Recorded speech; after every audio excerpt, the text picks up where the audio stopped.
जय हिंद। बातें कम पढ़ाई ज़्यादा में आज हम देखते हैं कि महंगाई क्यों बढ़ जाती है। सबसे बड़ा प्रश्न कि महंगाई आखिर बढ़ती कैसे है। क्या सरकार महंगाई बढ़ाती है या महंगाई बढ़ने का कोई और कारण है। तो आइए हम लोग देखते हैं कि महंगाई क्यों बढ़ जाती है। आज इसी टॉपिक को क्लियर करते हैं, शायद आप लोग को ये टॉपिक क्लियर हो जाए। मैं बहुत कम समय में आपको बिना बात किए हुए आपको कोई ज़्यादा बात नहीं करते हुए आपको मैं समझाने का कोशिश करता हूं कि महंगाई क्यों बढ़ जाती है। तो महंगाई बढ़ने का जो सबसे मेन कारण है कि बाजार में महंगाई बढ़ने का जो सबसे मेन कारण है वह है वस्तुओं की उत्पादन और मांग पर।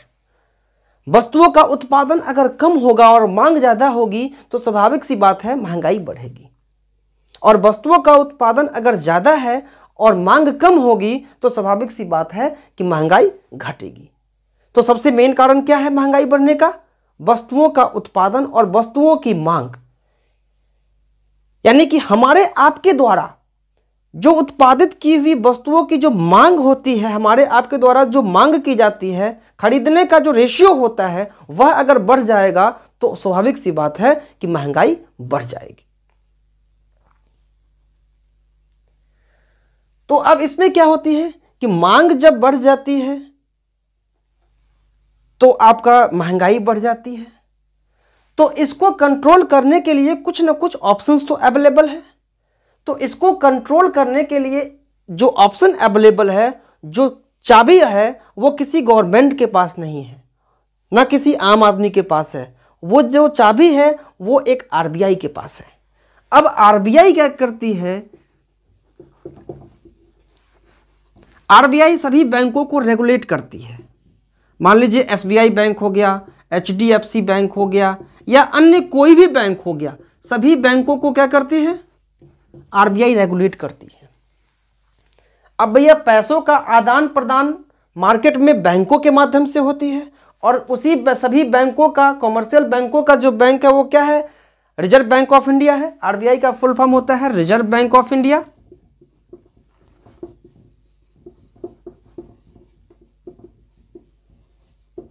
Reserve bank of India. तो अब पैसों का जो आदान प्रदान है वो यहीं से होगा।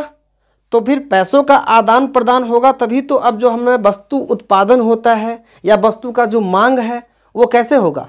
कोई मांगेगा वस्तु तो बिना किसी पैसे का तो कोई वस्तु मांगेगा नहीं। जब पैसा होगा तभी तो वो वस्तु खरीदेगा। तो पैसों का आदान प्रदान कहाँ से होगा? बैंकों से। और बैंक को रेगुलेट करता है कौन? आरबीआई के पास। तो सीधी सी बात है कि महंगाई को कम करने का या बढ़ाने का चाबी किसके पास होना चाहिए और किसके पास है? आरबीआई के पास। तो आज ये क्लियर हुआ कि महंगाई क्यों बढ़ जाती है। महंगाई बढ़ने का मेन कारण ही आरबीआई के हाथ में है। महंगाई बढ़ाने का और घटाने का जो मेन चाबी है किसके पास है? वो आरबीआई के पास है। आइए थोड़ा सा समझते हैं आरबीआई कैसे महंगाई को कंट्रोल कर सकती है। तो आरबीआई के पास दो ऐसे चाबी होती है जिससे महंगाई को कंट्रोल बहुत हद तक कंट्रोल कर सकती है, करती है। उसमें से एक है रेपो रेट और दूसरा है सीआरआर। अब आइए दोनों टर्म को बारी बारी से समझते हैं। रेपो रेट और सीआरआर क्या है? उससे पहले एक और टर्म आता है, वह है पैसों की उपलब्धता। पैसों की उपलब्धता को हम अगर सीधे इकोनॉमिक टर्म में कहें, अर्थशास्त्र के टर्म में कहें, तो इसको बोलते हैं हम लोग तरलता। सब इसी का खेल है, तरलता का ही खेल है। इसका इंग्लिश में बोलते हैं हम लिक्विडिटी।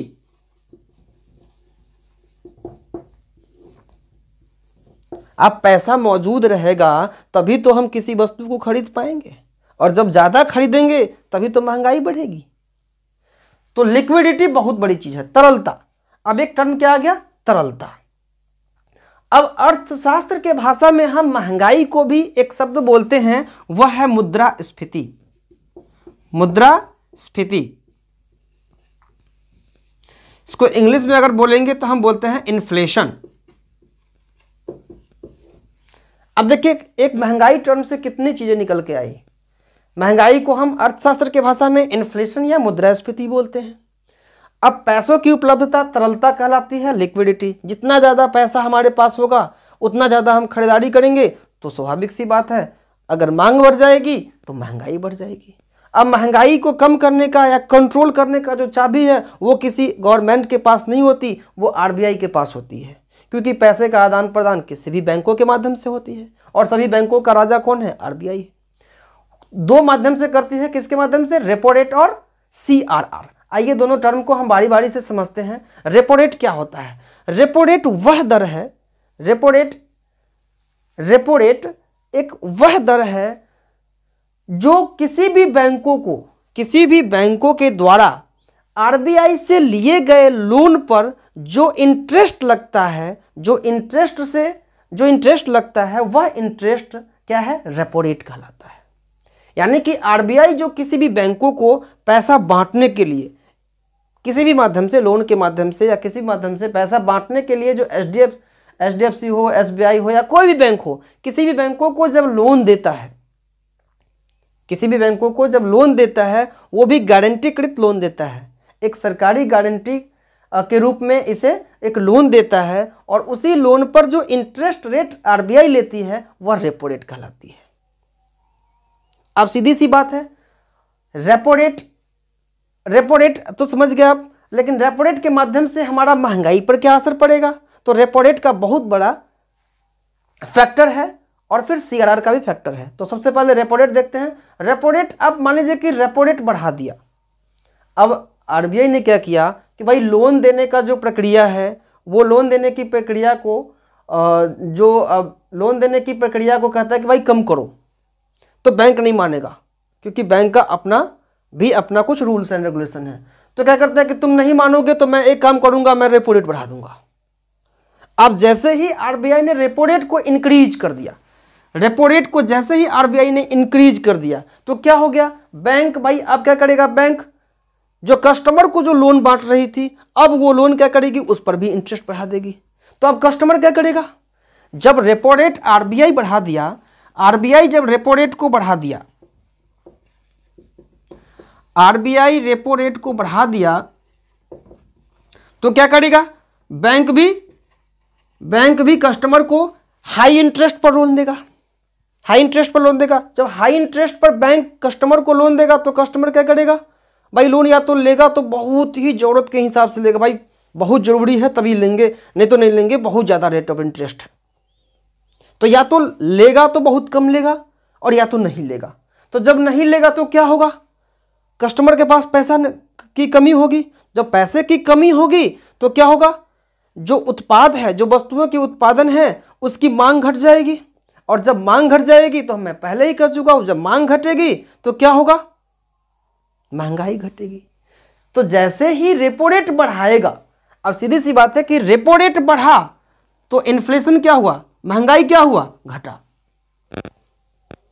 अब ऐसे ही अब रेपो रेट घटेगा, अब रेपो रेट घटेगा तो महंगाई क्या होगा? बढ़ेगा। क्यों? क्योंकि रेपो रेट घटा तो बैंक अधिक पैसा आरबीआई से लोन लेगा, और जब आरबीआई से बैंक ज़्यादा अधिक लोन लेगा तो वो ज़्यादा लोन बांटेगा भी, यानी कम परसेंटेज में, कम इंटरेस्ट में जब लोन मिलेगा इसको आरबीआई से, तो ये कस्टमर को भी कम इंटरेस्ट में लोन देगा, तो ज़्यादा लोग लेना पसंद करेगा, और जब लोगों के पास ज़्यादा पैसे होगा तो लोग वस्तुएं ज़्यादा खरीदेंगे, यानी वस्तुओं की मांग बढ़ जाएगी। जब वस्तुओं की मांग बढ़ जाएगी, उत्पादन कम हो जाएगा, तो क्या हो जाएगा? महंगाई बढ़ जाएगी। तो जैसे ही रेपो रेट बढ़ा तो महंगाई घटा, और जब रेपो रेट घटा तो महंगाई बढ़ा। तो रेपो रेट ने असर डाला महंगाई पर। तो महंगाई कहाँ से बढ़ती है? महंगाई की चाबी कहाँ है? आरबीआई के पास। अब एक चीज और आता है कि भाई रेपो रेट को जब महंगाई बढ़ता है तो रेपो रेट आप क्यों घटाते हो, और महंगाई जब घटता है तो आप रेपो रेट को क्यों बढ़ा देते हो? तो इसका भी एक कारण है, आर्थिक मंदी, इसका एक नाम आता है। आर्थिक मंदी ना हो जाए इसके लिए हमेशा रेपो रेट में बढ़ोतरी और घटोतरी होती रहती है। इसके बारे में हम नेक्स्ट क्लास में अच्छे से चर्चा करेंगे। आइए दूसरा टॉपिक देखते हैं, सीआरआर। सीआरआर का फुल फॉर्म होता है कैश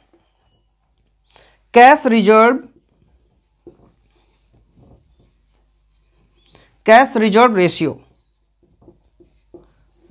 नकदी आरक्षित अनुपात, नकदी आरक्षित अनुपात, नकदी आरक्षित अनुपात।